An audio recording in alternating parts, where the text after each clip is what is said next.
This is Brian Ghilliotti. I'm on my way back. I knew the Great Spirit wouldn't let me down.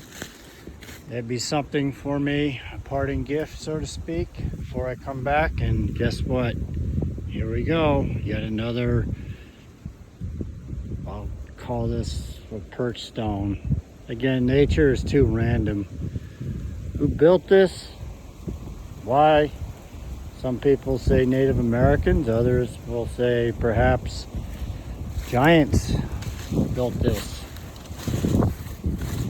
And why would they build such a thing? And look, see, it's right on the cliff, right on the edge. You know, there's just too many variables working at once to produce this.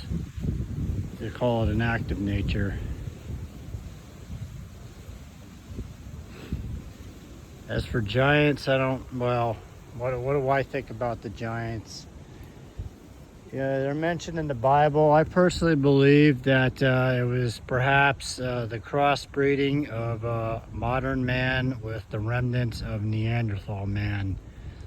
And the crossbreeding of the two types of evolutionary species evolved, it amplified the characteristic features of, well, Homo sapiens and Neanderthals. Homo sapiens amplified their strength, whereas the Neanderthal amplified the aggressive tendencies of the Homo sapien.